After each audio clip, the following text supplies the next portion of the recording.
Hi, Sharon from Culver's. So I'm here to talk to you about perennials because June is perennial month. And I have this bare spot in my perennial garden at home. And I've been watching it and waiting, but I realized I had planted an annual salvia because I love pollinators.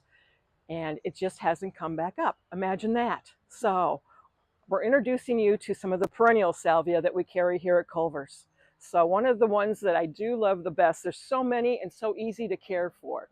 They love full sun, and they'll even handle 4 to 6 hours of sun. This is Caradonna, and it's known for its unique purple stems, but it has that dark, rich violet color. It starts at the bottom and it continues to flower up the top.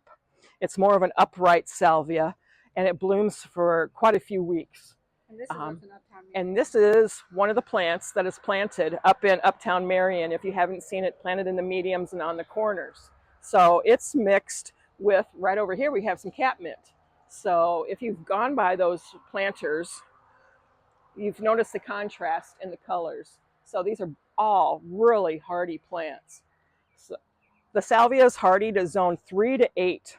So there's annual salvia, like I said, and then there's a perennial salvia. This is more of the upright and darker and richer color. So then we move into more of the May Night. May Night is one of the earliest blooming salvias, and it has more of a blue flower, as you can see, a lighter medium blue. And it gets about 16 to 24 inches also, and has about the same spread, about 24 inches.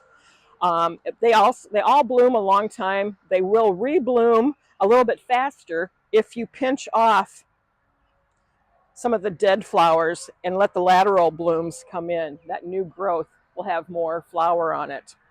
The one I like is this Pink Profusion. It's a little bit different, but it has that dark pink flower, and then it has the dark burgundy pink calyx that shows up later. It's more of a rounded salvia, and it worked great if you wanted to plant it in a drift, if you had a large perennial garden.